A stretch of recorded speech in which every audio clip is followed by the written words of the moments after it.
En el Caribe hay un gigante dormido que puede definir la presidencia. En esta región hay 924.000 votos que salieron a las elecciones al Congreso y se quedaron en la casa en primera vuelta. Votos que principalmente suelen aparecer cuando hay transporte y logística, es decir, si detrás hay una maquinaria. Para encontrarlos, en la silla comparamos puesto por puesto la participación entre ambas elecciones. Si un puesto votó en masa en marzo y la participación se desplomó en mayo, ahí hay una maquinaria que no se prendió. Y los números del Caribe son claves porque el 88% de los abstencionistas están en esa región. En la puja por esos votos, las dos campañas llegan en condiciones distintas. Cepeda es quien tiene más oportunidades de crecer, pero el panorama en la campaña es de incertidumbre. Aunque ganó la región con 2,2 millones de votos, no logró la diferencia contundente que esperaba el petrismo en uno de sus mayores fortines. En Barranquilla apenas superó a De la Espriella por unos 9.000 votos. Dirigentes del pacto reconocieron a la silla que uno de los problemas fue la falta de plata para mover gente. El gran interrogante son justamente las casas políticas liberales que han sido aliadas del gobierno Petro y que son las que tienen más votos. Los Torres y los Barraza se movieron con Cepeda en primera vuelta, pero no lo suficiente. Encima, De la Espriella los acusó con Estados Unidos de compradores de votos y pide que les quiten la visa. La señal felina del Caribe a Washington. Al recorrer los puestos en municipios como Puerto Colombia y Malambo, no se veía logística de transporte ni comandos de control de votantes. Un líder barrial lo resumió sin rodeos: si no hay recursos, no hay directriz. En la otra acera, De la Espriella ataca en público a los partidos tradicionales, pero los clanes más poderosos del Caribe ya están pedaleando por él.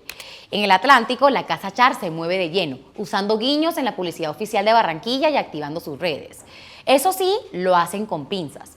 Un político charista nos confesó que están recontrafiltrando a los votantes para mover solo a los más fieles, evitando transportar por error a gente que termine votando por Cepeda. Una estrategia que en el pacto reconocen los perjudicó. Mientras tanto, en Córdoba, grandes electores como el senador Edgardo Espitia ya recorren las comunas de Montería junto al papá de Abelardo prometiendo prender todos los motores rurales. Allí también tienen las estructuras del gobernador Erasmo Zuleta y los conservadores David Barguil y Marcos Daniel Pineda. En Bolívar, Córdoba, Sucre y La Guajira, figuras como Nadia Blel, John Besaile, Héctor Olimpo Espinosa, Alfredo de Luque y Lidio García son los que tienen más peso electoral. Ninguno está apoyando a Cepeda y sus estructuras ya están con Abelardo. La política sin plata es como un jardín sin flores, dice el historiador cordobés Alexis Hatín. Por eso, el 21 de junio, además de saber quién ganó la presidencia, se verá quién logró despertar al gigante dormido del Caribe. La segunda vuelta está a la vuelta de la esquina, pero el país ya está en otra cosa. Nada lo define mejor que el propio Armando Benedetti, que sabe cómo moverse en la política. Fútbol, solo fútbol en esta mondá. Le va la madre al que hoy hable de política. Y no es solo percepción, son hechos. El Mundial de Fútbol que se juega en Norteamérica arrancó hace una semana y todos los ojos están allá. Además del ambiente en las calles y las oficinas, eso muestran las búsquedas en Google Trends. Esta es la plataforma que refleja el interés de la gente a lo largo del tiempo sobre un término o un tema. Trends usa una métrica que refleja su popularidad relativa en lugar de mostrar el número total de búsquedas exactas. El gráfico es diciente. Las búsquedas sobre el Mundial llevan más de una semana instaladas cerca de los máximos de popularidad. En contraste, los nombres de Iván Cepeda y Abelardo de la Espriella apenas se asoman. Y por eso a los candidatos les tocó adaptarse. Cepeda se resistía a hacer referencia alguna a la selección. Fue su primer mensaje tras perder la primera vuelta. Hasta el tema terminó llegando infructuosamente a escenarios judiciales. Pero Cepeda no solo se quedó en esa gesta, le tocó adaptarse para intentar darle un timonazo tardío a su campaña. Grabó sus primeros comerciales de televisión dentro de un vestuario de fútbol. El arte, la cultura, la diversidad, los páramos, por los derechos de las mujeres y lo más importante, por la vida. Vamos a ganar por la vida.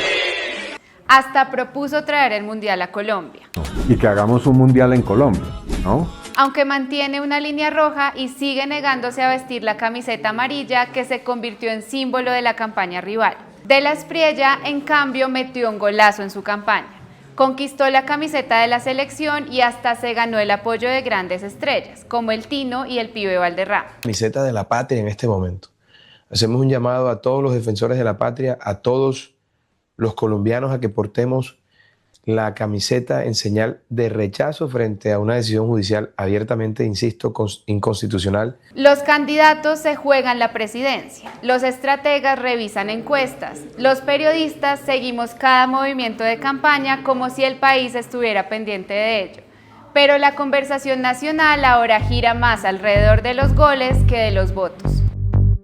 Iván Cepeda perdió la clase media y Abelardo la ganó. En Bogotá está el mejor microcosmos de Colombia para ver el desenlace de esta puja, clave para la victoria en segunda vuelta. En la primera vuelta, Cepeda ganó la capital, pero no con la comodidad con la que Petro lo hizo hace 4 años. La izquierda retrocedió en varios barrios de clase media y del Espriella avanzó justamente en los estratos 3 y 4, que fueron claves para la victoria de Petro en 2022. La escena que mejor describe el terreno que ganó Abelardo está en el puesto del Colegio Selco, en Kennedy, en el corazón de una Bogotá trabajadora. Es el puesto donde vota Cepeda y paradójicamente allí ganó del Espriella. Petro, el Pacto y Cepeda dividieron a Colombia en dos, ricos y pobres, y olvidaron a los de la mitad.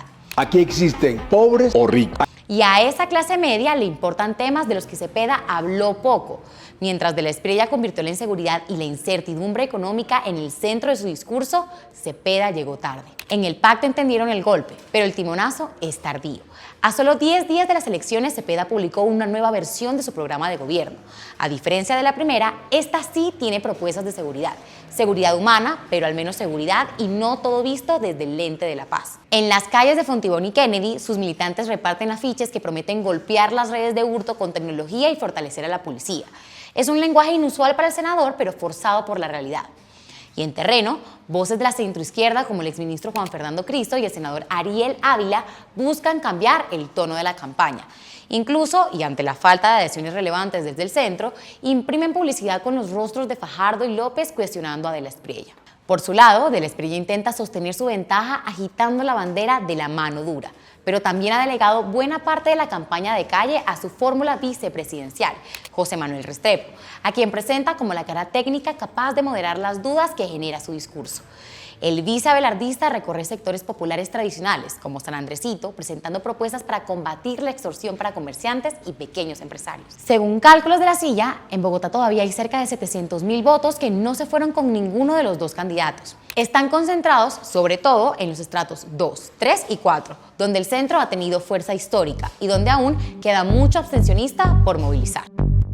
Hay luz verde sobre la salud de ambos candidatos en segunda vuelta. Tanto Iván Cepeda como Abelardo de la Espriella publicaron certificaciones firmadas por sus médicos de que están aptos para asumir el cargo de presidente de la República. Este fue un tema que miramos con atención en La Silla Vacía porque consideramos que era clave y de interés público, a pesar de que toca la intimidad de los candidatos. Las dos certificaciones llegaron luego de un derecho de petición que enviamos a las campañas de Cepeda y de Abelardo. El tema de la salud era de interés especial con el candidato de Pacto, quien terminó de luchar contra su segundo cáncer en 2022. A pesar de que había dicho que su estado de salud era verificable, luego de preguntas nuestras por la evidencia de esa verificación hubo silencio. Tocó con un derecho de petición y un día antes de que se venciera el plazo para contestar, Cepeda publicó esta certificación. El doctor Leonardo Rojas, oncólogo clínico, dejó por escrito que el senador de 63 años, abro comillas, no presenta evidencia hasta el momento de nuevas recaídas de su enfermedad. Un dato curioso, su médico tratante es jefe de una unidad de la Fundación CITIC Luis Carlos Sarmiento Angulo, la clínica privada especializada en cáncer que fundó con su filantropía el banquero del Grupo Aval, tan criticado por el pacto histórico. Abelardo fue mucho más detallado sobre su estado de salud, publicó una historia clínica completa. Este ejercicio de transparencia del abogado de 47 años nos dio una ventana inusual a su estado de salud. Mientras el certificado de Iván Cepeda tachaba hasta su sexo y edad como si fueran confidenciales, en la historia de la Espriella nos enteramos de que como único hallazgo relevante presenta leve elevación del colesterol total, según el médico internista Sergio Andrés Estarita Torres, un internista quien también trabaja en una clínica privada, esta de Barranquilla. Al final, con esta información, por primera vez en una segunda vuelta en Colombia, la gente puede salir a votar con la seguridad que dan las firmas de dos médicos sobre sus pacientes.